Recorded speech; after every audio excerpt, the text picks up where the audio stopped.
The rains had been unrelenting all night, drumming against the windows of Dragonstone's great hall in an unsteady rhythm. Torches guttered in the wet wind that swept in beneath the tall doors, and servants scurried to keep them lit. A hush had settled over the fortress, for the storm had grown terrible enough that any unnecessary movement was discouraged. Even the gulls that circled the towers by day had vanished for shelter. Within the walls of black stone, the last heirs of House Targaryen listened to the thunder in quiet apprehension. It had been years since the crown had passed from the name Targaryen into Baratheon hands, years since King Robert had seized the Iron Throne. Yet the Targaryens had never truly left Dragonstone. It was still theirs, an ancestral seat older than their conquest, older than Aegon himself. The new regime had not dared to pull them from their basalt fortress, for fear of turning them into silent martyrs. And so a precarious truce endured. Robert sat in King's Landing. The Stormlands marched beneath his stag banners. Yet across the Blackwater Bay, the Targaryens remained. Dragonstone was never large. Its corridors were cramped compared to the Red Keep's sprawling halls. The furniture was austere, the air always tinged with salt and soot. Still, Dina Targaryen, the pale-haired woman who styled herself the rightful heir to her lost birthright, remembered it as home. She had been a child when her father had died, the castle under siege, but the Baratheon forces had never landed here in full. Not truly. They bombarded the edges of the island, destroyed smaller outposts, but a full invasion never came. Rumor had it that Robert wanted them locked away here, an open secret of a threat kept on a leash, too weak to mount an offensive, but too entrenched to remove without soaking the beaches in blood. In the uneasy lull, the Targaryens had survived. Their name, once glorious, now commanded only a fraction of the respect it had, but it was enough to keep them a living legend in the minds of the small folk. Dina rose from her seat near the towering hearth. She ran her fingers across the fine grooves of a carved dragon's head that served as the chair's armrest. A faint smile touched her lips. "The storm is like a living creature," she said. "You can almost taste it in the air."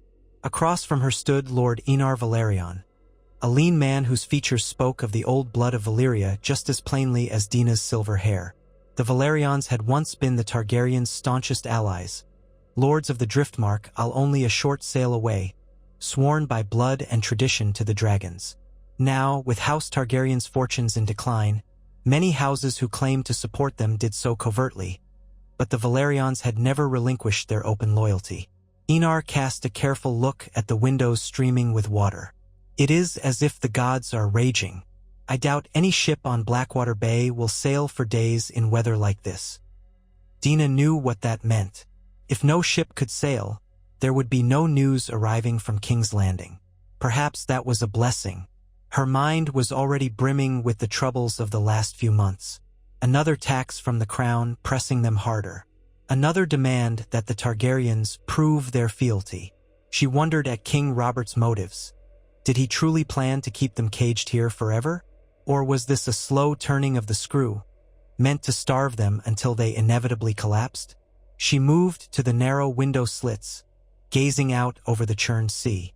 White crests of foam danced on the waves, and a distant flicker of lightning lit up the sky.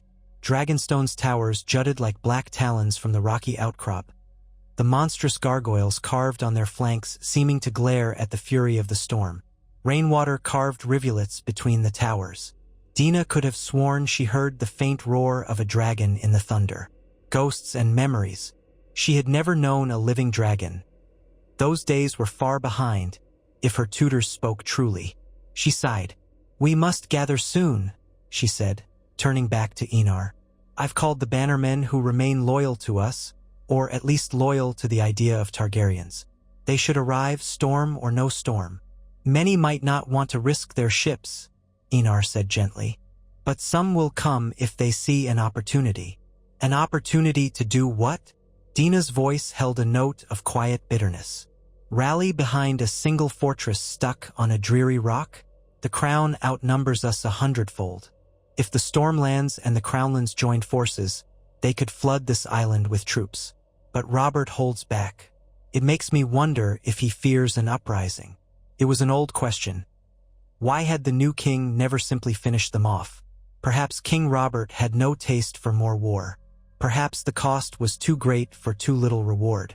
Rumors whispered that the North had been displeased with the punishment inflicted after Robert's rebellion, slaughtering children, exiling entire families. Ned Stark was said to have parted ways with Robert over the harshness shown to the Targaryen heirs, and the realms had no appetite for more bloodshed. Besides, an attack on Dragonstone would be messy indeed, leaving half the crown's fleet in wrecks on the jagged rocks. In a land reeling from war, a ruinous blockade to kill a few exiled Targaryens might be more trouble than it was worth. Dina stared at the flickering flames in the hearth. As the thunder subsided, she thought she caught the echo of footsteps from down the corridor. Enar heard it too. He straightened, one hand drifting unconsciously to the hilt of the slim sword he wore at his belt. The guards would have admitted no one unless they were expected. Sure enough, the door to the hall swung open and in strode Ser Nestor Sunglass, heir to House Sunglass of Sweetport Sound, another smaller house sworn to Dragonstone. Water dripped from his cloak, forming a puddle around his leather boots. "My princess," he said, bowing low to Dina. Some of the loyalists still called her princess, though Robert's regime declared that none of them had titles beyond courtesy. "I come with news, though the seas near drowned me. We caught a break in the storm just after sunrise and pushed across. Lord Ricker has arrived as well, though I fear the next squall might keep him docked." Dina's eyebrows lifted slightly. "Ricker?" He swore fealty to the crown when they awarded him lands in the Crownlands. "Why would he now sail out to meet us?" "Because the king in King's Landing is restless," Ser Nestor said. "More gold is demanded for the royal coffers and lords in the Crownlands are pressed to offer men for building new fortifications." Ricker sees the writing on the wall. Robert is tightening his grip. He has no desire to bankrupt his house. It seems he wishes to learn what might come of this meeting. Enar exchanged a glance with Dina. Many lords found themselves in the same predicament: pay or be punished, support the crown blindly or risk alienation. But some lords in the Crownlands, once Targaryen territory, still harbored a guilty loyalty or a simmering resentment against the Baratheons. That resentment might be enough to bring them quietly to the table with Dina, though she was hardly naive enough to think that alone would restore her to the Iron Throne. She rested her hand on Ser Nestor's shoulder. "Warm yourself by the fire, my lord. Once you've taken some rest, ask Lord Ricker to join us. We might as well talk now while we're all trapped by the storm." Ser Nestor bowed again. "Yes, my princess." He retreated to shed his soaked cloak and warm himself. Dina took a slow breath, then moved away from the hearth as a servant approached and whispered a quiet question in her ear. Did she want to convene in the council chamber or remain in the great hall? She chose the latter. Let them all see the ancient carvings of the dragons glaring down from the pillars, the black stone lit with flickering orange. The memory of House Targaryens might still loomed in these walls. Before long, Lord Ricker shuffled in behind Ser Nestor. His hair, once dark, had gone silver with age, but his eyes were sharp, appraising the surroundings as if stepping into a rival's keep. He bowed stiffly. "Princess." He avoided Dina's gaze. "I traveled here under a white banner, as agreed. The weather nearly turned my ship into driftwood. It's good to be welcomed at your hearth." "Welcome indeed," Dina murmured, gesturing for him to take a seat by the fire. "Let us not stand on ceremony. Tell me plainly what you mean to say." Lord Ricker sank into the seat, wincing as a servant fussed about him with a towel. "War could come again. There are rumors from King's Landing, rumors that the Lannisters have grown tired of King Robert's spendthrift ways, or that the king himself is restless for old glories. Others whisper that Stannis Baratheon, master of ships, has tried to push his brother to do something about Dragonstone. It's said the crown has begun constructing new war galleys in King's Landing. For what end, if not to claim the last Targaryen stronghold?" Dina stiffened. War galleys could indeed mean a renewed effort to break Dragonstone.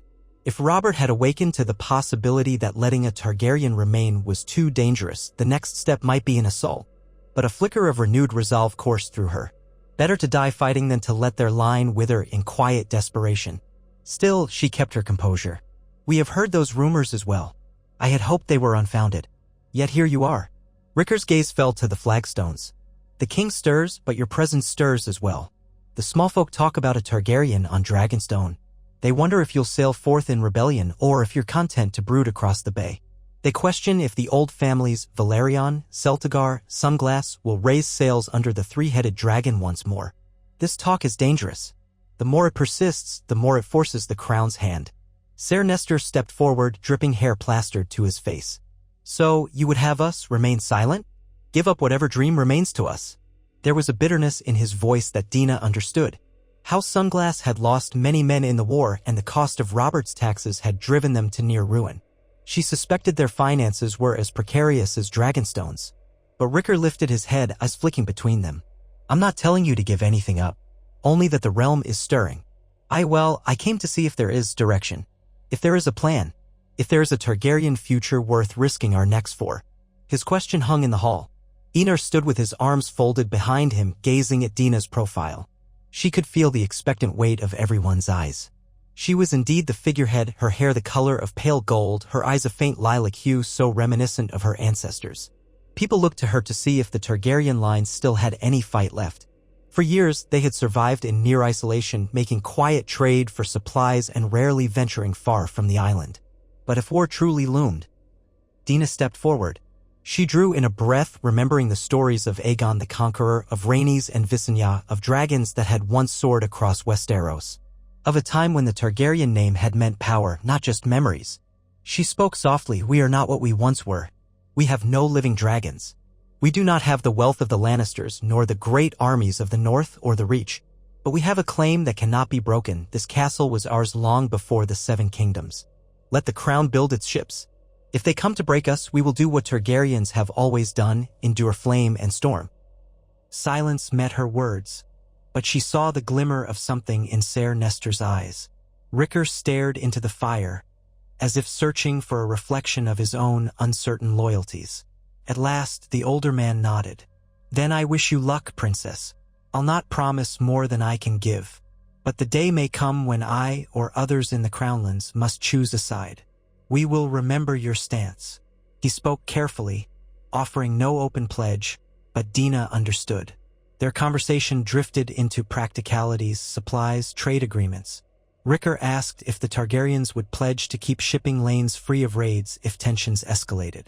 Dina assured him that her small navy would not provoke the crown, unless the crown came in arms.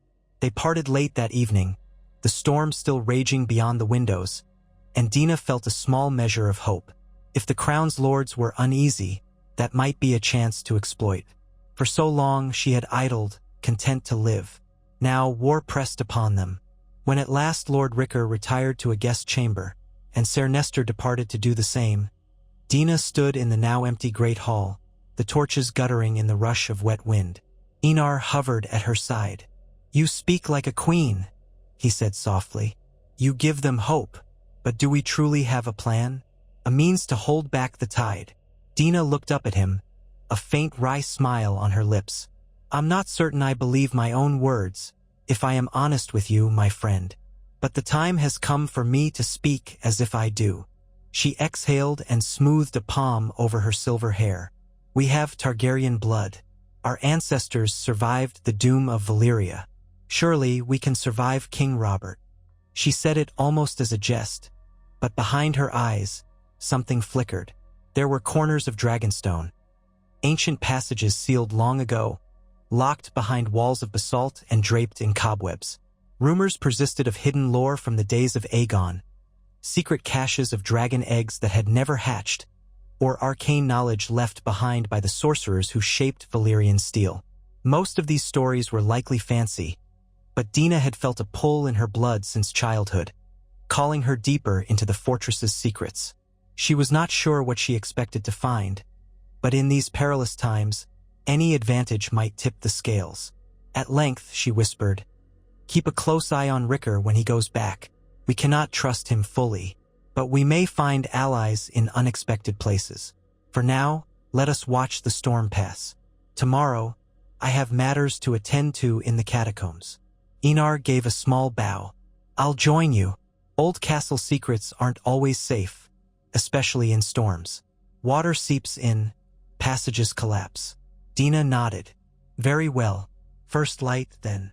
She left him, heading to her own chambers, winding through corridors lit by flickering lanterns. Thunder rumbled anew. Each flash of lightning lit the carved dragon heads that lined the walls, making them seem almost alive. She felt that old stirring of wonder and fear. This fortress was unlike any other in Westeros, built with magic lost to time. If there were any place in the Seven Kingdoms that might still hold a spark of the old Targaryen power, it was here. She did not sleep easily that night. Dreams came in jagged fragments. She saw dragons rising from the sea, roaring at a fleet of golden lion ships. She saw the Iron Throne wreathed in flames, the Red Keep shaking in an earthquake. She glimpsed King Robert's face contorted with fury, and behind him, a shadow with pale hair, unrecognizable but with eyes of molten gold.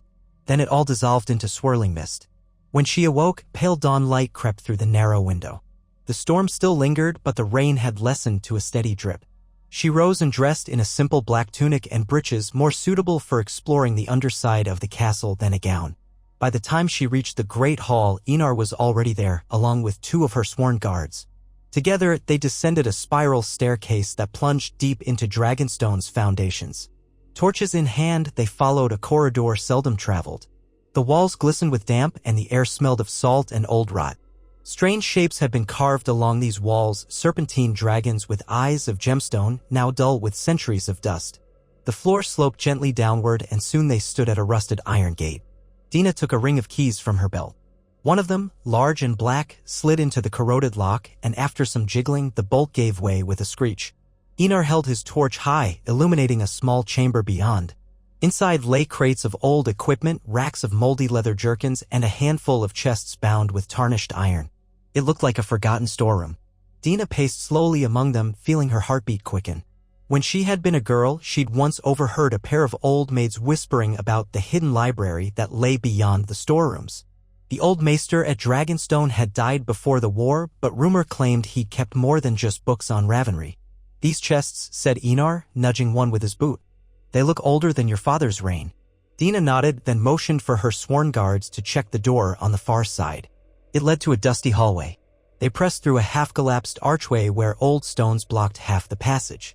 Clambering over the rubble, they emerged into a tall room lined with shelves on either side. Scrolls and books occupied some shelves while others lay bare. Much of the parchment had been devoured by time, not by mice or rotted from the perpetual damp. Still, Dina felt an odd sense of awe. The Targaryens had stored knowledge here, knowledge untouched for years. One guard set his torch in a sconce by the entrance, allowing Dina and Enar both hands to explore.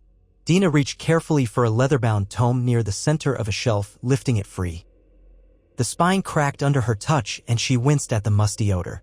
Inside, the writing was in High Valyrian, penned in a flowing script that she could only partly decipher. Her tutors had taught her some, but she was far from fluent. The text was annotated with small diagrams, eclipses of the sun, shapes of dragons, odd runic symbols that hinted at sorcery. She heard Enar behind her, flipping through a rolled parchment.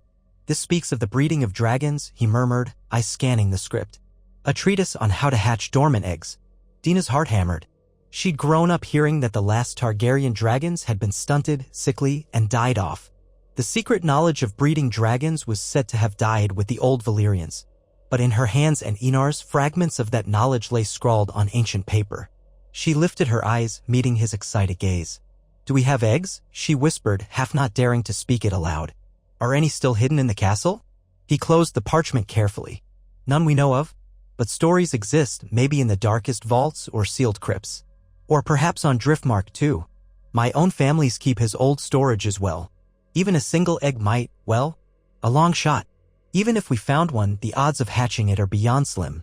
Dina cradled the old tome, feeling the weight of Targaryen legacy pressing down on her. The realm believed that dragons were gone for good. Yet any rumor of a living dragon would light a spark across the Seven Kingdoms, and Robert Baratheon would have cause to fear. She felt a stirring of something between hope and dread. If there was a chance.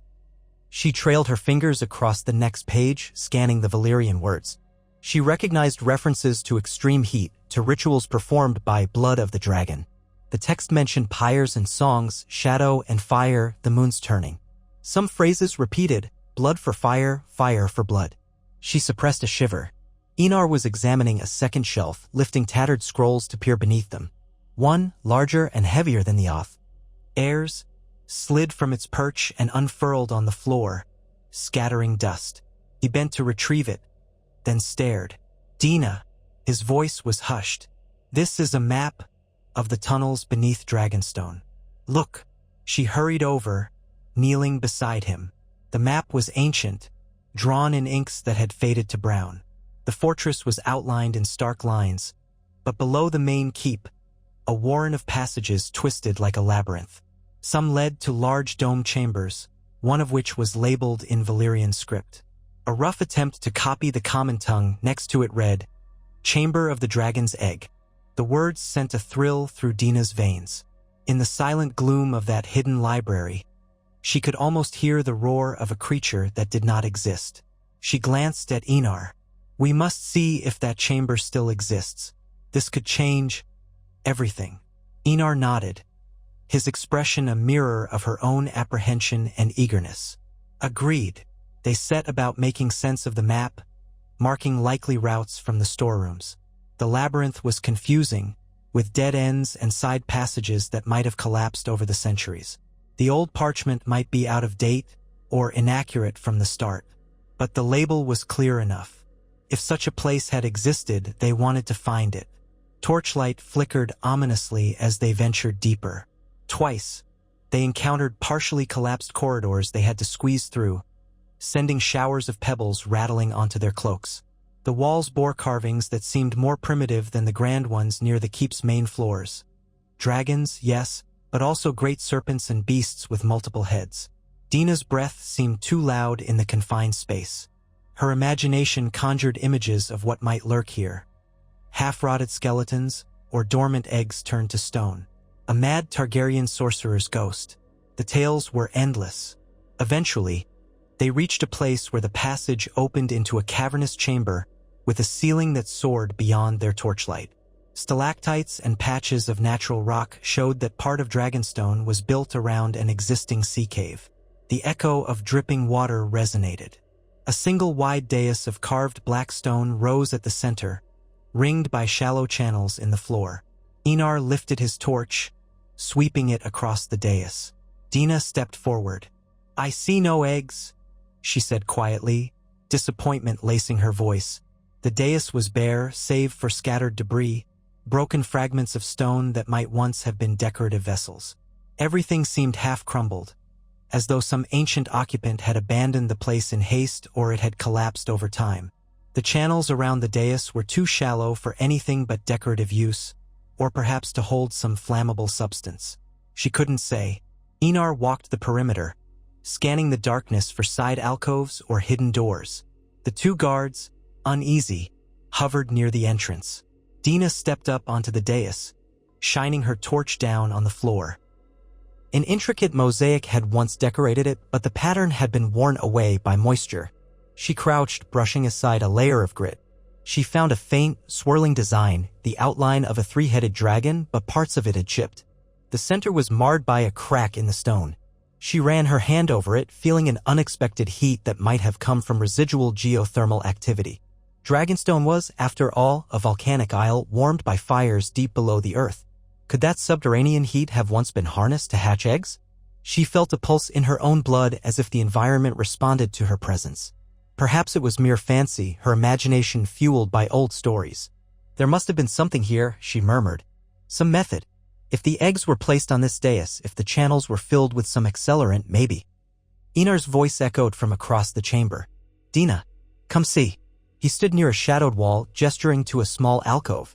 A chest sat half-buried in rubble, its lid flung open. Dina carefully picked her way across the uneven floor, torch held high, peering in. The chest contained black lumps, heavy and dull, each about the size of a child's skull. She felt a sudden jolt of excitement. They were shaped like elongated ovals, and though they were coated in dust and grime, she recognized the distinctive scaly pattern. Dragon eggs. Her heartbeat thudded in her ears. She crouched, setting the torch aside so her fingers could brush over the surface of the nearest object. Hard, cold stone? Dragon eggs, if that was truly what they were, could turn to stone over centuries. They might have been lifeless lumps, but they had once been living possibilities. She lifted one carefully. It was heavier than expected, the surface's pattern faint beneath the encrusted dirt. Yet as her hands gripped it, she almost thought she felt something inside, some resonance, or maybe only the trembling of her own pulse. Enar stared, mouth slightly open. "By the 7. I never believed we might actually find. How many are there?" He knelt and gingerly brushed away debris from the chest's interior. There were 3 eggs in total, none bearing the vibrant coloration of old Targaryen lore. One was black with faint red swirls. Another seemed a deep green, though caked with gray silt. The third was pale, as if once white or cream, but now blotched with black spots. Dina exhaled a trembling breath. 3. Just as Aegon had sisters. Or just as the Targaryen banner has 3 heads. She felt the hairs on her neck prickle. There was a sense of history repeating. I never imagined they might still be here. I assumed any eggs that existed had been stolen or destroyed. Enar's gaze flicked to her. We can't be certain they're viable. Likely they're not. But we have the knowledge from those scrolls, the instructions for heated chambers and certain rites. Perhaps there's a chance. Dina stood, clutching the egg in her hands. She recalled the line from that dusty tome. Blood for fire, fire for blood. If the crown learns we possess these, they'll come for us at once, she said hoarsely. This must be kept secret for now. But if we succeed, if we could hatch even one, then Robert might fear us enough to negotiate. Or the lords of Westeros might rally behind the rightful Targaryen line. Her pulse raced. Dina's entire life had been overshadowed by the knowledge that Targaryen power was gone, that they were a name clinging to a rock in the sea. But now, in her hands, lay a fragment of the old fire. She felt hope welling up, mingled with dread. The path they trod was full of danger, delving into half-lost sorceries, challenging a king who had proven himself a fearsome warrior. But Targaryens were no strangers to risk. They had conquered the 7 kingdoms with dragons once before. Perhaps, in some new form, that destiny awaited. She looked to Enar, seeing her own emotions mirrored. Softly, she said, "Help me carry them. We'll hide them in a safer chamber. And then we see if the old treatises speak true." Enar inclined his head. "As you command, my princess." They each took an egg, entrusting the third to one of the guards to handle with utmost care. Slowly, they made their way back through the labyrinth. Dina felt each step as if in a dream. Outside, the storm still lingered, and the fortress walls creaked in the gusting wind. They emerged at last into the storerooms, stepping around crates and rotted supplies, hearts pounding with the weight of their find. Once they relocked the iron gate, Dina paused, gazing at the lumps in their arms. These were not simply relics. They might be a spark to ignite a new conflict or a new age. She had to tread carefully, or she would doom them all. But a piece of her mind whispered that this was fate. She was a Targaryen, and she held a dragon's egg. That meant something.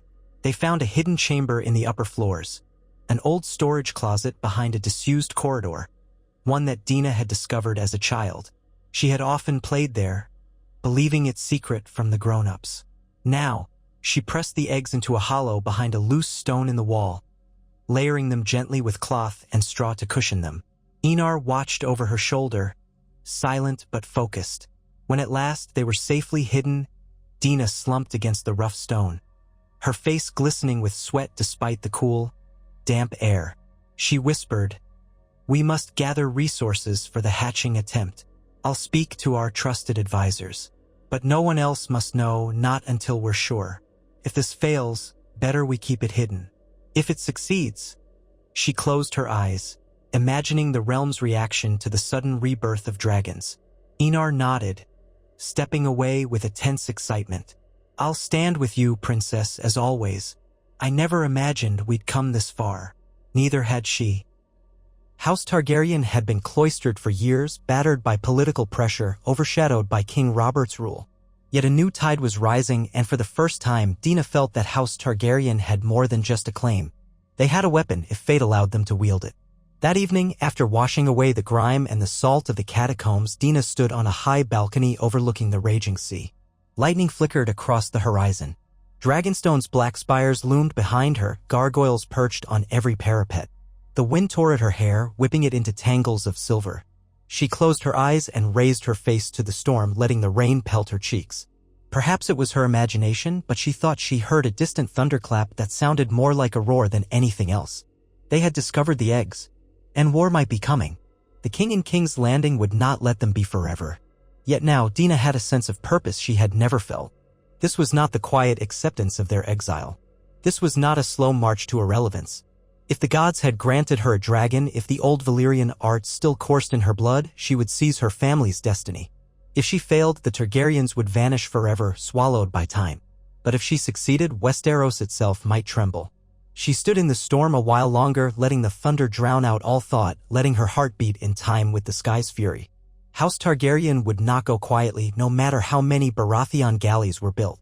She was the dragon's daughter, and she would remind the realm what that meant. She remained on the balcony until her skin was clammy and her hair plastered to her cheeks. At last, the rumbling thunder tapered into a distant grumble and the gusting winds eased. Lantern lights glimmered across Dragonstone's courtyard below, reflecting off wet cobblestones as servants rushed to clear debris blown loose by the storm. Dina drew a steadying breath. Her mind whirled with the discovery of the eggs. House Targaryen had floundered on the brink of oblivion for so long, yet here was a path to something greater. Even if hatching them proved impossible, the sheer rumor that she possessed real dragon eggs might embolden those who secretly questioned Robert's claim. She turned to go inside. The corridor beyond the balcony was deserted, lined with walls of black basalt carved in the shape of scaled beasts. Dragonstone's perpetual gloom clung to every corner, broken only by flickers from the torch brackets. She followed the hall to her personal solar, a modest chamber set with a single arched window and a writing desk. An oaken chest was pushed against the wall, filled mostly with old scrolls, records of trade agreements, genealogies.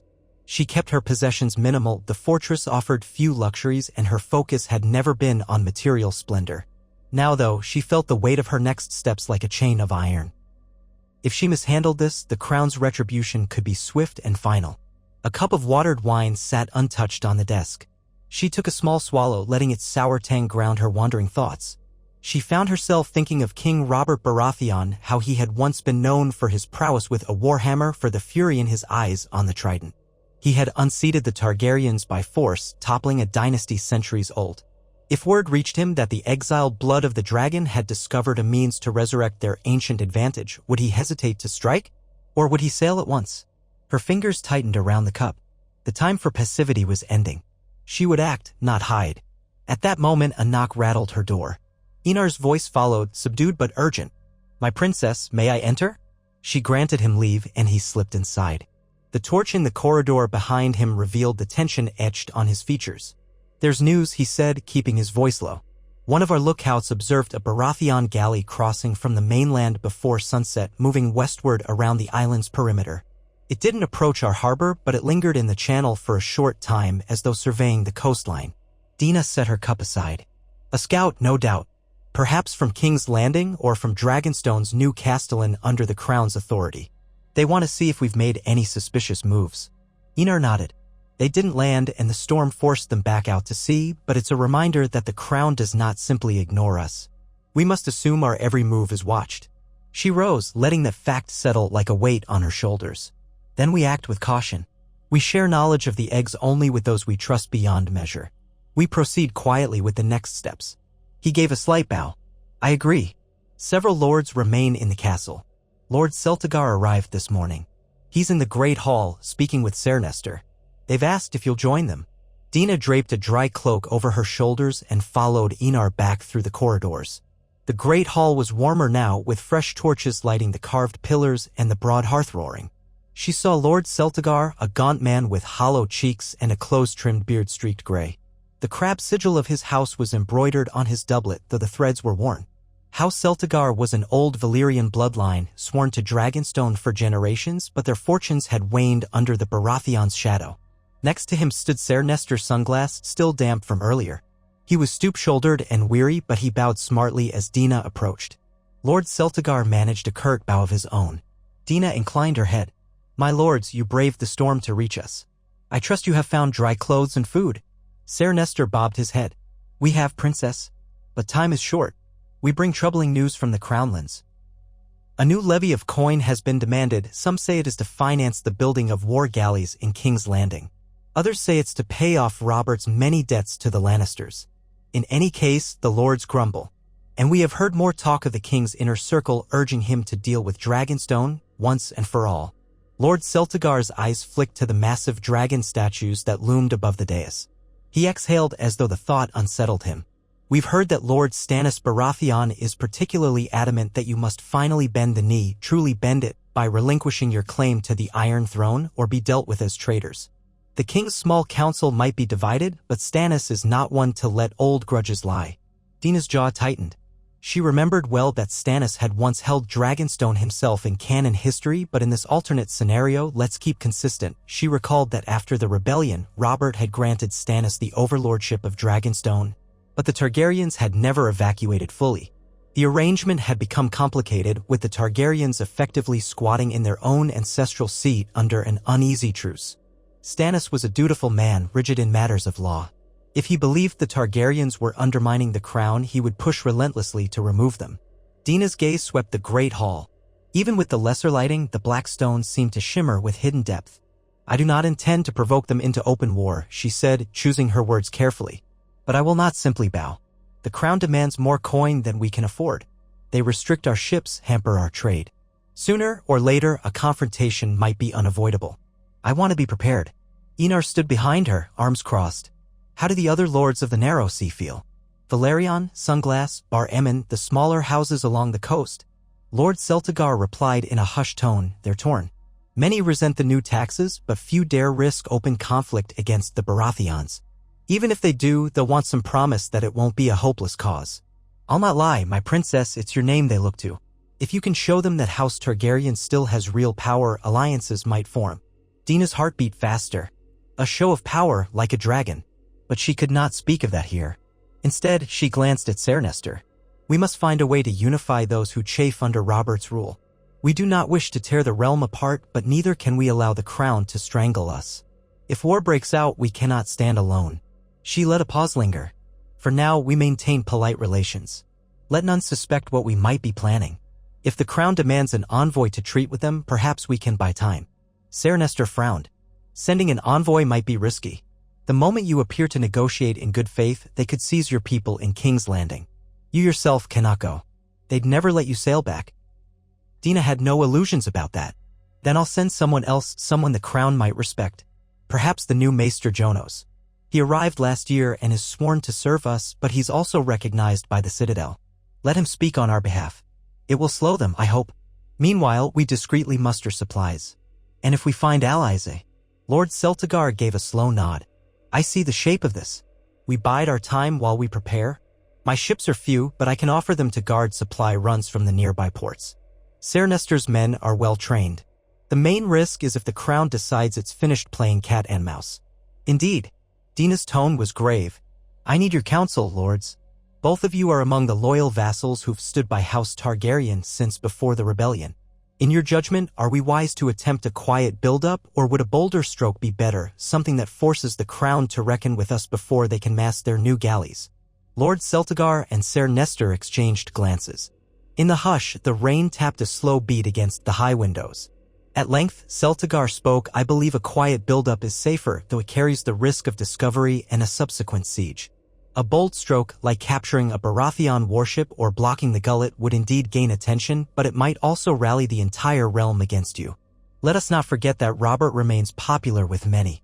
The Lords of the Reach and the Westerlands have no love for Targaryens, not after the war." Dina's shoulders relaxed slightly, as if she, too, had leaned in that direction but needed confirmation. "Then quiet it is. We gather arms and men, ensure supplies in case of blockade, and strengthen any alliances we can without drawing too much notice." She dismissed the two lords with grateful thanks, promising to keep them apprised. Once they were gone, Enar leaned in. "And in the meantime, we study the treatises. We see if these eggs can be awakened." Dina rested a hand on the carved dragon's head that served as a decorative pillar. "The BA." Salt felt cold. "Yes," she said softly. "We do everything in our power. But we do it in secret." That same night, after the castle's corridors had gone still, Dina and Enar slipped once more into the hidden room where they had stashed the eggs. By the glow of a single candle, Dina carefully retrieved one of the tomes from the secret library, turning its brittle pages with gloved hands. Enar held the candle, his eyes scanning the text's lines of High Valyrian. They pored over every mention of temperature, environment, and ritual. So much was vague, couched in symbolic language. The pages spoke of dragons stirring in the womb of the earth and blood ties to fire. Ritual sacrifice was implied but never clearly stated. The text hinted that only a true Targaryen, bound by blood, might succeed in quickening the eggs. By the time the candle had nearly burned down to a stub, Dina's eyes ached from squinting at cramped script and her mind whirled with half-understood arcana. She closed the tome carefully. These instructions are more poetry than method. But I see consistent themes. Great heat, life-giving flame, and the presence of blood, perhaps meaning a Targaryen's presence or some more literal use of blood. The reference to a pyre is repeated. I recall tales that some Targaryen in the past tried to hatch dragons in funeral pyres. Did that truly happen, or is it just legend? Ener gently placed the candle on a shelf. Legends abound. But we do know from the histories that sometimes Targaryen princes attempted large-scale hatchings by lighting fires under the eggs day and night. Most attempts failed. A few managed to hatch small, sickly creatures. The last known attempt was before the rebellion, under your grandfather. Those dragons never thrived. Dina brushed her hair back, exhaustion creeping in. We might fail, but even the attempt could change everything. Let me consult with Maester Jonos. Not openly, I won't mention the eggs. But I'll have him collect all recorded methods of artificial incubation, every scrap of knowledge from Valyrian lore. If he grows suspicious, I'll say it's mere curiosity about Targaryen history. Meanwhile, we can prepare a suitable chamber. The lower vaults near the castle's volcanic vents might provide steady heat. And then, we see what the old magic demands. Ener studied her face by the guttering light. There's one more thing we must consider. If the text's references to blood for fire are literal, we may need to be willing to shed blood or endure flame ourselves. Are you prepared for that? She paused, the question running cold through her veins. She was not naive. The Targaryens had walked the line between mortal flesh and living flame for centuries, claiming the dragons as kin, but that bond had not saved some from being burned or devoured. Yet they had also been rumored to survive feats of fire no common mortal could. Myrish sorcerers whispered that the blood of old Valyria carried some measure of flame's blessing. If that time comes, she said, quieter now, I will do what I must. My father died powerless. My mother died in childbirth, never seeing the throne restored. I cannot let our line fade into a footnote of history. Enar accepted that answer, though worry lingered in his eyes. We'll be cautious. The day we attempt any such ritual, we must ensure the crown's men do not learn of it. If we're half-burned, we can't fend off an assault. They sealed the eggs away once more, and Dina climbed the stairs to her bedchamber alone. Every muscle ached with weariness. She lay awake for a long time, listening to the restless wind moaning through the towers, her mind alive with images of dragons bursting from shells in a swirl of fire. In the darkest hours, a new question pricked her thoughts. If they did succeed in hatching a dragon, what havoc might it wreak? For centuries, Targaryen kings had tried to keep dragons under control, yet some had turned savage or caused tragedy. She shook off the doubt. Better to face that challenge if the moment came than to die powerless. The weeks that followed were marked by the hush of tension before a storm. Quietly, Dina arranged for the purchase of extra grain and salted fish from the narrow sea merchants. She pretended it was simply restocking before the autumn gales arrived, a prudent measure for an island fortress. She commissioned repairs to old scorpions and ballistae that perched on the walls. If the crown's warships came, Dragonstone would at least not be defenseless. Meanwhile, Maester Jonos worked in the library, poring over Targaryen genealogies and records of Valyrian lore. Dina occasionally joined him, feigning interest in the colorful lineages and half-remembered tidbits of Dracarys' incantations. He compiled notes diligently, never suspecting she had 3 real eggs hidden in a chamber not far away. At times, Dina could not help but consider sending a raven to the distant corners of Westeros to see if any might rally to her if conflict ignited. Dorne had once harbored bitter grievances against House Targaryen after the deaths of Elia Martell and her children, but also had no love for the Lannisters, who were so entwined with King Robert. The North, under Lord Eddard Stark, was said to value honor. He was rumored to have parted ways with Robert over the killing of Rhaegar's family. But any attempt to solicit them openly might provoke immediate retaliation from the crown. So Dina held her ravens, waiting. One crisp morning, Ener found Dina outside, standing on the battlements high above the sea. The storms had calmed, and a bright autumn sun broke across the waves, turning them silver. She was gazing at a merchant ship in the distance, its sails bellying in the breeze. They bring us more stone and iron from the mainland, she remarked softly. Materials for the forges.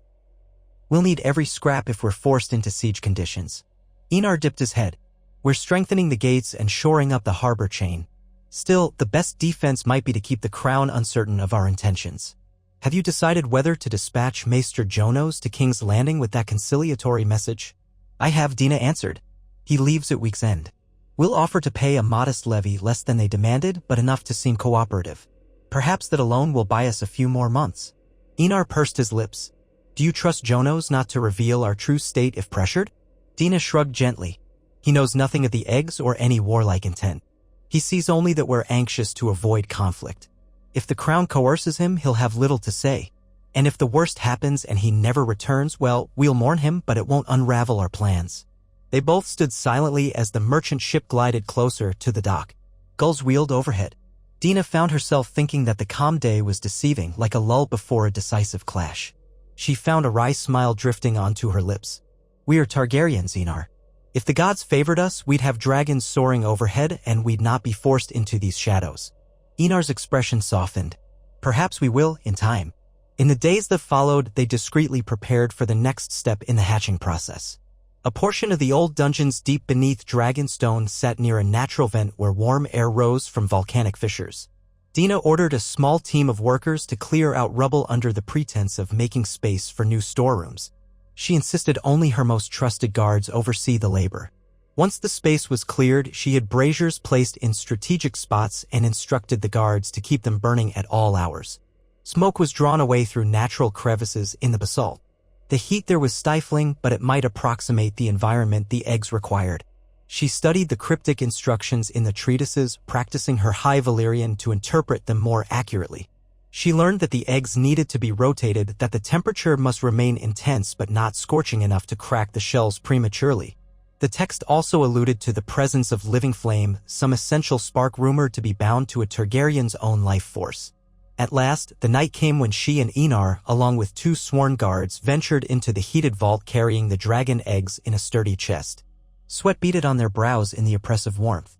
The walls glimmered with faint moisture, and the brazier's coals glowed a deep orange. Dina knelt, placing the eggs in a small iron cradle they had fashioned. The metal bars radiated heat from below, and a circle of stones lined with straw further insulated them. She had no real certainty of success. Yet as she settled the 3rd egg in place, she felt a stirring in her chest as if her heart recognized something. She laid her palm on the black and red shell. It was still cold. No heartbeat within. Still, she hoped. Enar set the battered old tome on a stone pedestal near the cradle, flipping to a page scrawled with references to the living flame. The guards kept watch, though their confusion was obvious. Dina had told them only that she was testing old Targaryen relics in a private experiment.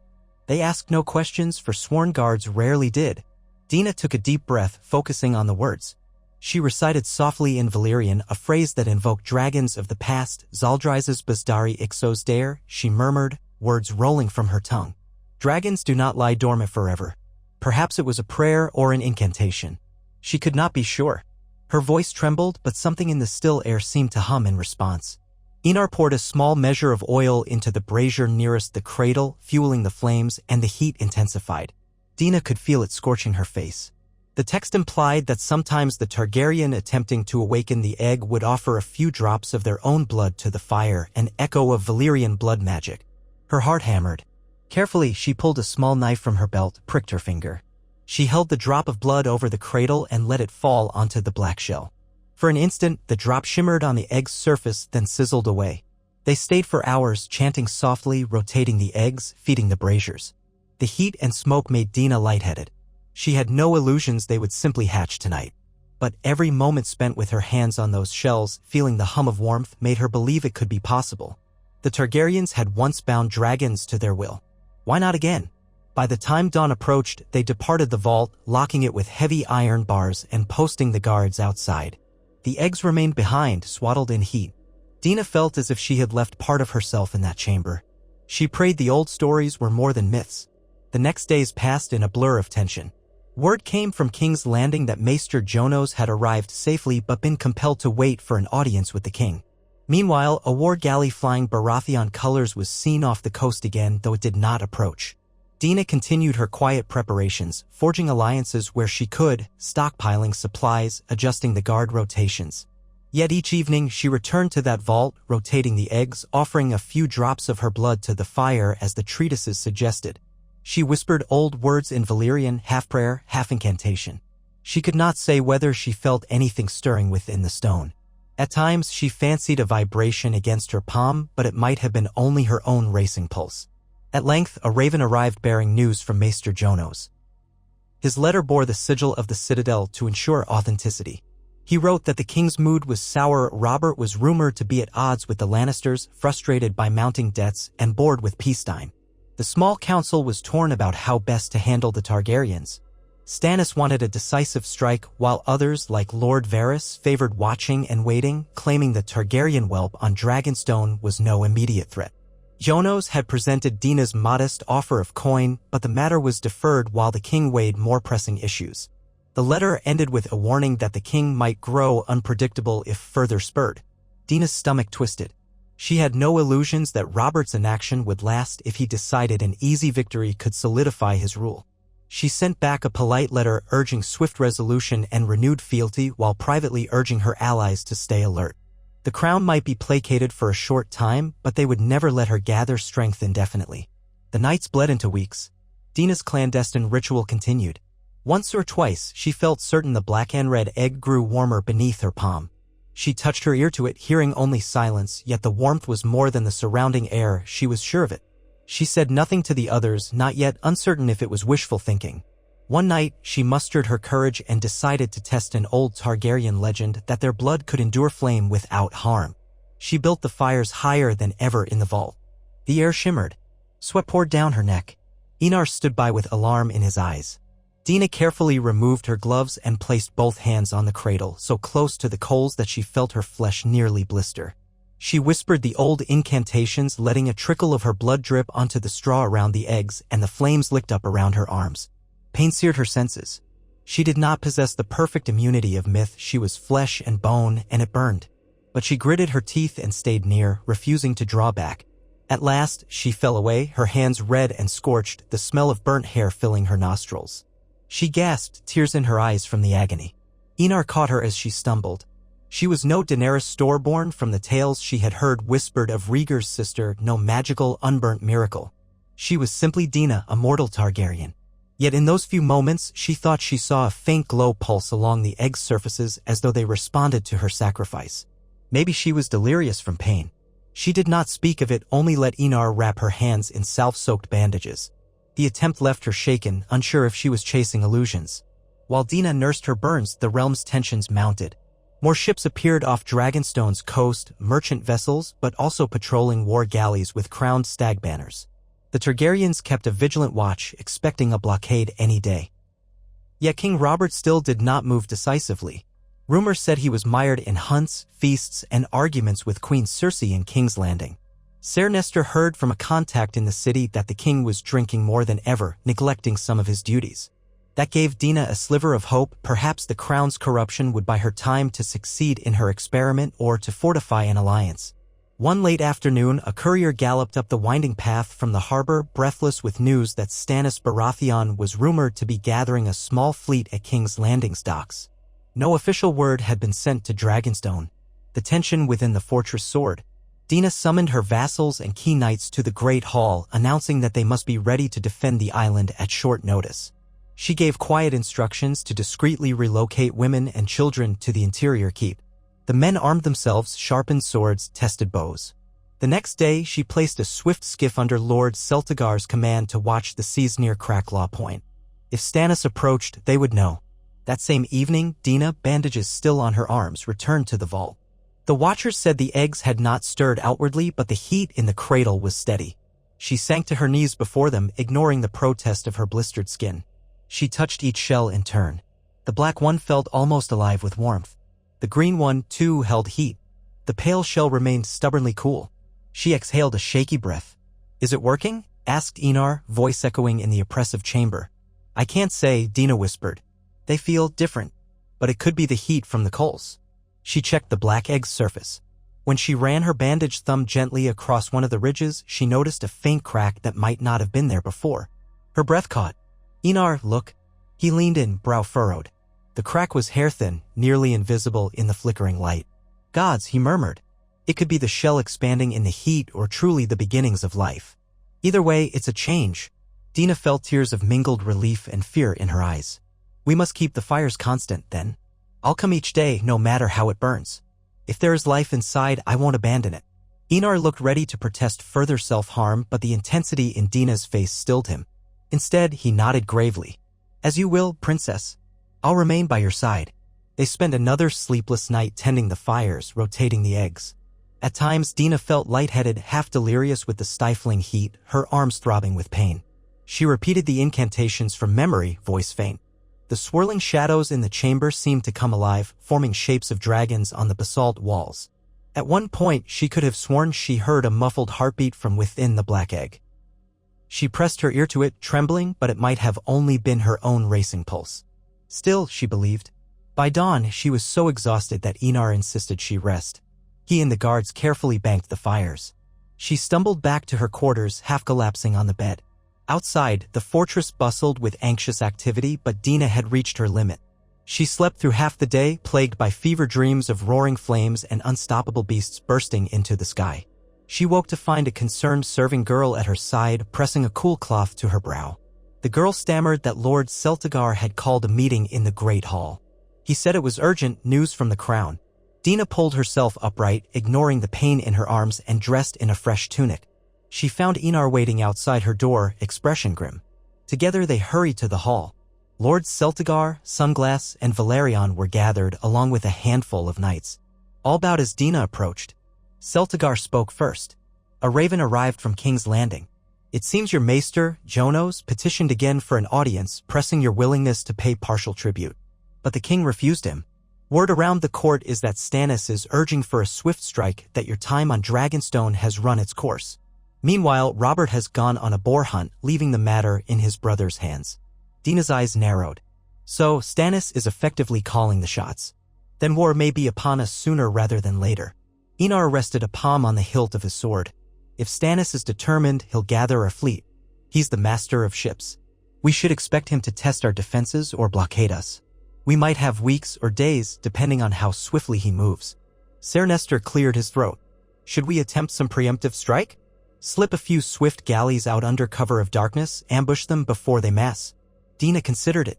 Striking first could surprise the crown, but if it failed, it would confirm every suspicion of Targaryen aggression and rally every royal bannerman to crush them. She took a measured breath. "No, we won't provoke war. Ourselves. Let Stannis move first, so the realm sees that Baratheon aggression forced our hand." Lord Valerion nodded in approval. "It is a wise approach. We'll keep watchful eyes on the horizon. My ships will be ready, but we won't initiate hostilities." The council ended with a sense of looming danger. Dina returned to the parapets, scanning the sea. She felt the salt wind tug at her bandaged hands. If Stannis came soon, House Targaryen might have to fight without dragons. Perhaps the eggs would never hatch in time, or never hatch at all. But she would not abandon hope. As she stared across the waves, she whispered under her breath, "Rise for me, my dragons. Rise." 2 days later, on a chill morning, the watchman's horn sounded from the high tower. Dina hurried to the ramparts, heart pounding, to see the distant shapes of sails on the horizon, dark silhouettes against the pale sky. A scout approached breathlessly, shouting that Baratheon warships had been sighted, at least 5, maybe more. They were still far off, but heading toward Dragonstone. Stannis was making his move. Chaos gripped the fortress. Men scrambled to man ballistae. Archers scurried along the walls, testing bowstrings. Servants bolted shutters and prepared water barrels to douse fires if the enemy used flaming arrows. Dina ordered every able-bodied soldier to their post. The ravens flapped overhead, carrying urgent messages to her handful of allies. She prayed they would come to help, though she doubted they could arrive in time. The day wore on and the enemy fleet drew closer. Stannis did not attempt to land immediately, instead stationing his ships in a rough semicircle a league away from the main harbor. A blockade. Dina watched them from the highest tower with a spyglass, lips pressed tight. She identified the stag banner of Stannis, a fiery heart behind it to mark his newly rumored interest in the Lord of Light from across the narrow sea. If that was true, it only doubled his zealotry. A Baratheon heraldic banner also flapped beside the standard. More ships lurked behind the first row. One of her knights, Ser Andrus, spoke with forced bravado. "Let them come. They'll shatter on Dragonstone's rocks if they try a direct assault." Dina lowered the spyglass. "We must not underestimate Stannis. He's a proven commander at sea. If he thinks he can starve us out with a blockade, he will. And if Robert sends reinforcements, we could be outnumbered in weeks." Thunderheads gathered in the late afternoon sky, rolling in from the east. Another storm threatened. Perhaps that would be a blessing, scattering Stannis' formation. Dina turned to descend the steps. I'll muster a delegation at the harbor. If Stannis attempts to parley, I'll hear him. He likely demands our full surrender. We'll see how he frames it. She made her way down through the winding corridors, her cloak streaming behind her like a black banner. Knights and soldiers parted to let her pass. Although her burn still ached, she refused to show weakness, clasping her bandaged hands behind her back. At the harbor, a few small fishing boats and a single war galley bearing the three-headed dragon prow bobbed at anchor. The castle's own sea gate was drawn up. Guards lined the walls, crossbows at the ready. At length, a single Baratheon skiff approached under a flag of truce. 4 men sat at the oars. At the prow stood a knight in bright plate, a golden stag on his surcoat. Dina noted the flat set of his mouth, the stern gaze. A standard-bearer behind him held a white cloth. Dina instructed her men to lower the gate just enough for the skiff to slip in. She stood on the quay, flanked by her sworn guard, while the skiff drifted to a stop. The knight stepped out, removing his helm to reveal a face lined with harsh angles and a trimmed black beard. I come on behalf of Lord Stannis Baratheon, Master of Ships and Lord of Dragonstone by King Robert's decree, he announced in a ringing voice. He calls on Dina Targaryen to present herself in surrender, to yield this castle to its rightful lord, and to renounce all claims to the Iron Throne. Dina squared her shoulders. Dragonstone was ours before the conquest, before there was an Iron Throne. It remains so by blood and birthright. I reject your call to surrender. The knight's lips thinned. Then you force Lord Stannis' hand. We have instructions to blockade this island. Any ship attempting to enter or leave will be turned away or seized. If you comply within a fortnight, your lives may be spared. If you persist, we will bring fire and sword upon you by order of King Robert. A murmur of anger ran through Dina's men. She lifted her chin. Tell Lord Stannis I acknowledge no lordship of Dragonstone but my own. If King Robert wishes to avoid bloodshed, let him come in person and treat with me. Until then, we are prepared to defend what is ours. The knight's gaze flicked over her bandaged hands. Perhaps he mistook them for a sign of weakness. He sneered faintly. So be it, Targaryen. May the Seven have mercy when the storm breaks. He turned on his heel and reboarded the skiff. Dina watched them row away, feeling her breath come in tight bursts. The blockade was confirmed. Soon, supplies would dwindle, trade cut off. If help did not arrive, if a storm did not scatter Stannis' ships, they might starve before long. She motioned for her men to raise the gate once more, then walked back to the keep, ignoring the questioning looks of soldiers. She had to return to the vault. She had to see if the eggs were any closer to hatching or if the realm's last hope was about to slip into darkness. She found Enar already there, kneeling by the cradle, feeding fresh coal into the braziers. The suffocating heat wrapped around them both like a cloak. She sank beside him, pressing her uninjured fingertips to the black egg's shell. She gasped softly. Was that a vibration beneath the surface? A faint quiver, as if something within stirred? Do you feel it? She whispered. Enar nodded, eyes alight. It's definitely not just the coals. The shell itself trembles. I've seen the crack widen too. We might be on the brink. Hope soared through Dina, mingled with desperation. The blockade outside tightened like a noose, but here, perhaps, was deliverance. We must push it further, she said, swallowing. Help me stoke the fires. If the dragon is close to hatching, we can't let the heat falter. They piled kindling and poured oil into the braziers. The flames roared higher, bathing the vault in an orange glow. Sweat streamed down Dina's temples. She placed her palm on the egg, ignoring the pain. She thought of Aegon the Conqueror's words when he first set foot in Westeros, that dragons plant no trees, but they can make kingdoms burn or bend. She dared to hope that the unborn creature inside this shell might be her Aegon's heir, a living weapon to defend Targaryen birthright against the Baratheons. Hours passed. Darkness fell outside, but the vault was bright with flame and thick with smoke. The 2 other eggs, green and pale, remained inert, though the green one retained a deep warmth. The pale shell was still cool, as if dead. Dina focused on the black egg, feeling the pulses intensify. A faint tapping from within made her heart hammer. Enar stepped back, disbelief etched across his face. Suddenly, a hairline fracture raced across the shell, branching outward in a web of cracks. Dina gasped, tears of awe welling in her eyes. She bent close. The old texts had not lied. She heard a faint squealing hiss from within. The egg rocked once, twice. Splinters of shell flaked off, revealing a glimmer of wet, scaled flesh. A wave of heat more intense than any brazier poured forth, as though the egg itself exhaled living fire. Then, with a final crack, the top of the shell split. In the fiery gloom, Dina saw the silhouette of a small creature clawing its way free, a newborn dragon, no larger than a cat, slick with fluid and shining black scales. Its eyes, milky at first, blinked in the torchlight and a tiny hiss escaped its jaws. A wisp of smoke curled from its nostrils. Dina's breath caught in wonder and terror. It was real, living, fragile, but also the embodiment of Targaryen power. She fought the urge to recoil, instead extending her trembling hand. The baby dragon hissed again, uncertain, then pressed its snout against her bandaged palm. A flicker of flame danced at the corner of its tiny mouth, not yet a true fire breath but the promise of it. Its scales felt like hot iron under her touch. Enar stood transfixed. "Gods be good," he managed, voice shaking. We hatched a dragon." Dina could barely speak, tears streaming down her face, mixing with soot and sweat. "Yes," she whispered. "After all these years. House Targaryen has a living dragon." The little creature let out a shrill squeak as though testing its voice. Dina gently cradled it, ignoring the stinging heat on her bandages. Her burnt skin flared in pain, but she did not care. She pressed her forehead to its small-scaled crown. She felt the furious beat of its tiny heart, smelling the sulfuric tang of its breath. This was her family's legacy, alive again.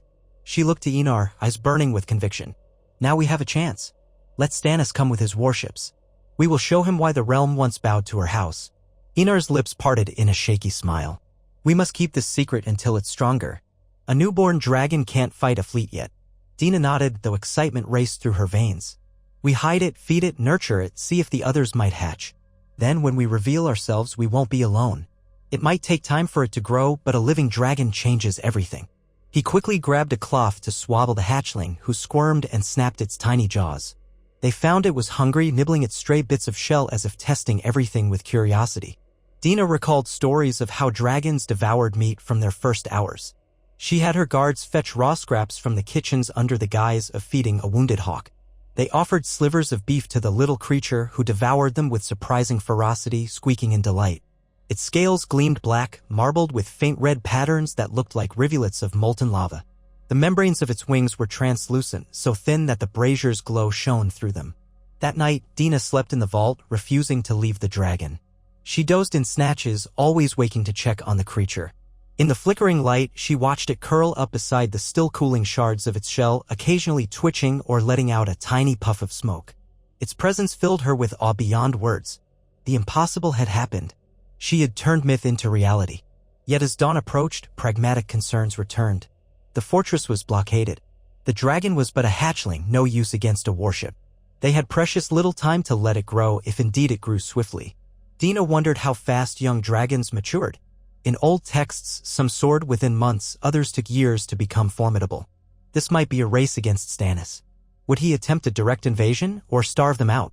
Could they hide the hatchling long enough for it to become a fearsome weapon? She left the vault briefly to check on the other 2 eggs. The green egg remained warm, showing faint cracks. The pale egg still felt lifeless. She decided to focus on the green one next, feeding the fires and sprinkling blood from her bandaged arm, chanting the same incantations. If she could hatch a second dragon, their chances increased immeasurably. Even one was a miracle, 2 would be unstoppable legends. Meanwhile, life in Dragonstone pressed on. The lords who knew nothing of the eggs feared an imminent siege. Food stocks were rationed and fresh water was carefully guarded. The mood was tense but resolute. Dina, for the first time, felt a spark of genuine confidence. She began to talk quietly with her sworn knights about a hidden advantage. She gave them hope that the Targaryen cause was not doomed. She did not reveal the hatchling yet, aware that even a rumor might leak beyond the walls. The fewer who knew, the better. She did pull aside Lord Valerion, whose loyalty was beyond doubt, and let him into the vault for a glimpse of the black hatchling. The old lord nearly sank to his knees in stunned reverence. "A dragon," he breathed. "I never thought to see such a thing. My princess, this is a sign." She placed a hand on his shoulder. "Let it give you faith, my lord. Soon we may strike fear into the hearts of our enemies." He left the vault wide-eyed, swearing anew that House Valerion would stand with her through fire and blood. Dina felt a sense of renewed purpose, carrying the hatchling's warmth as though it were a second heartbeat. Each day, the little beast grew more agile, snapping at scraps of meat, testing its wings in brief flutters. Its eyes cleared, revealing a color like molten gold. Now and then it emitted a tiny jet of flame from its nostrils, scorching the straw bedding. Dina was deliriously proud, though she took care with the creature, mindful that even infant dragons could be dangerous. Yet outside the fortress walls, Stannis' blockade tightened. Supply ships were turned away. One or two tried to run the gauntlet under cover of darkness, only to be seized. Lord Celtigar's messenger boat narrowly escaped capture, but no more help could come from the Crownlands. It seemed a matter of time before Stannis tested the fortress directly or starved them into surrender. Then one morning, the cry went up that a Baratheon ship had approached the harbor under another white flag. A single man was rowed ashore, closely watched by Targaryen archers. Dina, accompanied by Enar and Lord Valerion, descended the steps to meet him. The figure wore black armor with the crowned stag sigil in gold. When he removed his helm, Dina was startled to see a face full of rigid lines and stern conviction. Stannis Baratheon himself. He stood on the quay, flanked by only 2 guards, which spoke to his confidence. Dina advanced with measured steps. Seabirds called overhead and the morning air tasted of salt. Behind Stannis, the blockade's warships bobbed ominously. "Lord Stannis," Dina said by way of greeting. "I am surprised you come in person." His gaze was cool. "I could say the same. I did not expect you to show yourself so boldly, Targaryen pretender." She inclined her head, a faint mocking smile on her lips. "I fear we are both short on time. What do you want?" He studied her bandaged hands, the dark circles under her eyes, the defiant tilt of her chin. "The king has authorized me to deal with you as I see fit. I've offered your garrison mercy if you surrender. I grant you one last chance, here and now, to yield Dragonstone. Abandon your false claim, and you and your people will be allowed to bend the knee and live. Refuse, and I will starve your fortress until you beg for scraps, then storm it if I must." Dina's heart hammered. She wondered if Stannis suspected that she had a secret advantage. If so, his face betrayed nothing. "Your brother once spared us when he could have slaughtered us," she said, implying some measure of acceptance. "Now you would finish what he never dared." A flicker of impatience crossed Stannis' features. "My brother is king and does as he wills, often with more interest in wine than good governance. He won his throne by rebellion, yes, but do not mistake his reluctance for weakness. He's grown tired of your presence here, always a potential rallying point for malcontents. I am not my brother. I do not dither. This ends now." Dina let silence stretch between them. She could almost sense the newborn dragon's heartbeat in her memory as if it stood at her shoulder, a presence of unspoken power. She forced herself to keep her voice steady. "I have no intention of surrendering House Targaryen's ancestral seat. You can starve us, but we won't yield." Stannis' brow furrowed and he set his jaw. "Then you condemn your men to death. I will give you 1 fortnight more. If by then the gates are not opened, I will blockade until your food rots and your water runs foul, and then I will seize this fortress by force. Your choice is simple." Without waiting for her to answer, he turned on his heel and motioned for his guards to row him back to the warship. Dina stood rigid, fury coursing through her. A fortnight. In 2 weeks, if the fortress did not surrender, Stannis would attempt to storm the walls. Dragonstone was formidable with its natural defenses and jagged rocks, but Baratheon warships were well-equipped and the men inside might be weakened by hunger. She clenched her bandaged fists, ignoring the jolt of pain. If only the dragon were full-grown now, she could burn Stannis' fleet in the bay. But that was a fantasy. It needed time, months, years, perhaps. That evening, she summoned her advisors. Lord Valerion spoke of potential relief from across the sea. He had some old contacts in the free cities who might supply food in exchange for gold, but the blockade made that nearly impossible. Lord Celtigar mentioned that some of Robert's banner men might question a direct assault on Dragonstone without the king present, possibly an internal conflict that could slow Stannis. Yet none of these solutions guaranteed survival. As the night wore on, despair took hold among many. In the vault, the black hatchling sensed Dina's distress. It squeaked and fluttered its tiny wings, climbing onto her shoulder. She stroked its scaled head, eyes distant. The green egg, though cracked, had not fully hatched. She saw movement within, but no emergence yet. The pale egg remained inert. "We need you," she whispered to the unhatched eggs, voice tight with urgency. "We need your power. Help me save our house." Enar, standing guard, murmured, "If we cannot hold out, do we risk smuggling the dragon away? If the fortress falls, we cannot let the crown capture it." Dina shuddered at the thought. The idea of fleeing Dragonstone with a half-grown hatchling, leaving the fortress to ruin, weighed on her heart. But she had to consider every possibility. "Perhaps if it comes to that. But I'll not abandon this seat lightly. Let us do what we can to make Stannis bleed if he tries to take the walls." A glorious defeat might still become the seed of future victory. The next few days were fraught. Soldiers rationed meager bread and broth, the harbor gates stood closed, and watchmen reported no sign of Stannis lifting the blockade. The black dragon grew bolder, lighting small plumes of flame, but it was still only the size of a large hound at best, unable to carry a rider or engage in battle beyond terrifying a few men at close range. Dina prayed the other egg would hatch soon, doubling their advantage. Then, on a day bleak with drizzle, the green egg cracked fully. Dina was there, holding her breath as the shell parted and a smaller, sleeker dragon spilled onto the hot coals. Its scales were a deep emerald, its eyes bright bronze. It let out a high-pitched screech that sent goose flesh down Dina's arms. She helped it clear the shell, tears in her eyes once more. 2 dragons. Another living miracle. She fed it hunks of raw fish from the castle stores, and it snapped at them hungrily, steam curling from its snout. Hope flared again. 2 dragons might multiply her threat to Stannis, though they were both still very young.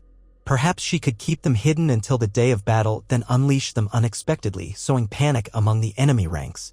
Even a small dragon could scatter men who had never said such creatures. In the confusion, she might turn the tide. Still, the days until Stannis' ultimatum ticked away. Hunger gnawed at the garrison. Each time Dina took stock of the supplies, the shortfall deepened. Meanwhile, the dragons needed to eat each day. They devoured pounds of meat.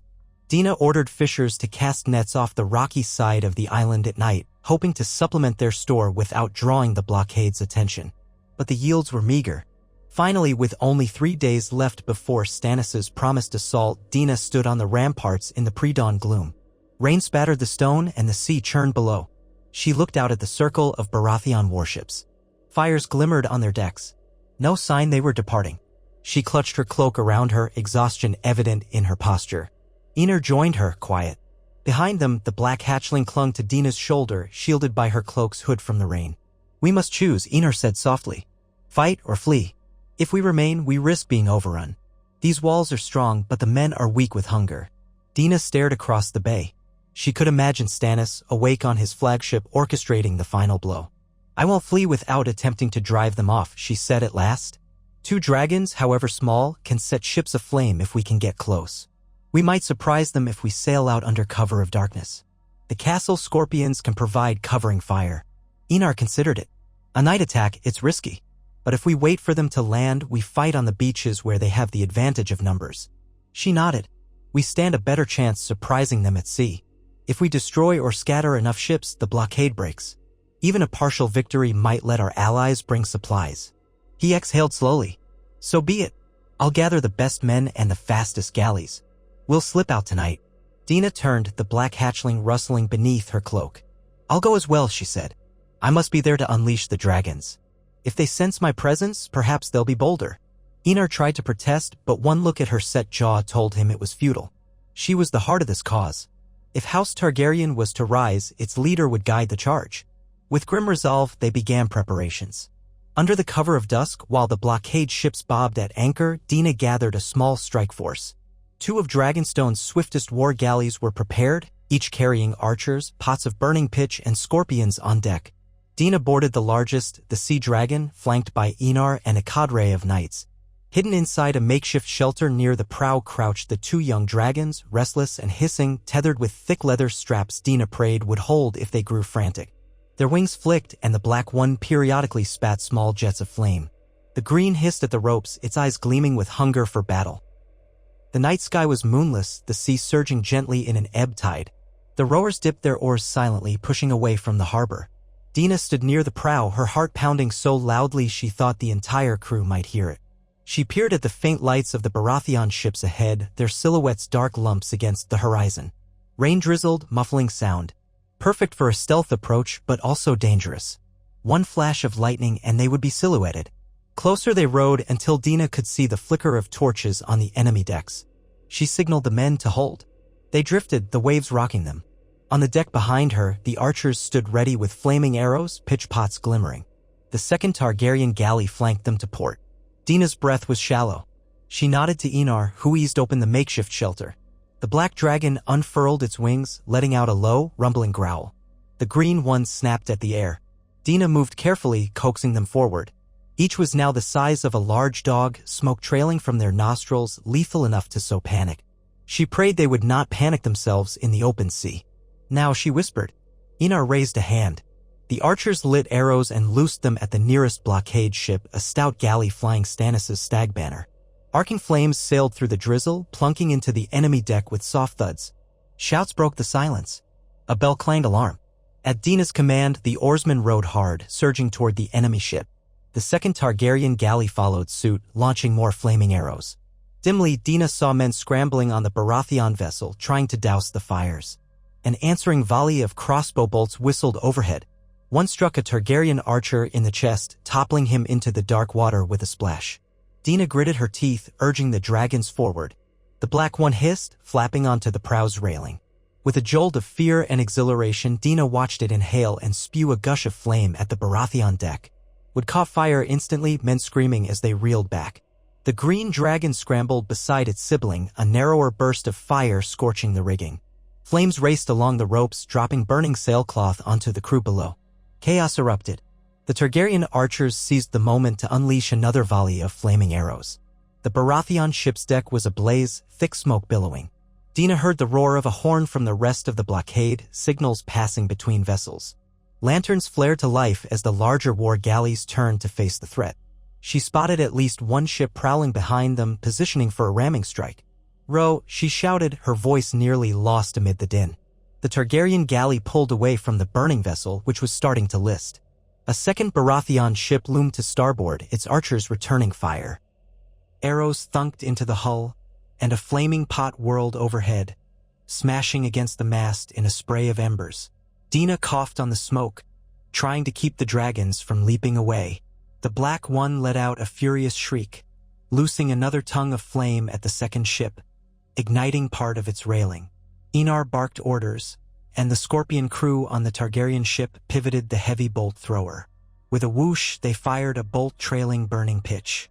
It slammed into the Baratheon galley's prow, sticking fast. Fire blossomed, the timbers crackling under the assault. Men howled in alarm, but now the rest of Stannis's blockade was waking. Lantern signals danced across the water. Two larger warships bore down on Dina's small flotilla. She could see the outlines of heavy ballistae, and from the corner of her eye, she caught the glint of steel as a catapult arm swung. Something arced overhead, an iron pot that crashed into the sea short of their galley, spraying hot water. The next shot might be more accurate. Dina's men rowed hard, weaving between the slow-turning Baratheon vessels. One blockade ship, too far to engage, was trying to angle around to block their escape route. The second Targaryen galley had managed to set another enemy ship aflame, but now took serious damage from crossbow volleys. She saw men slump, arrows in their chests, heard cries for help. Blood gleamed on the slick deck.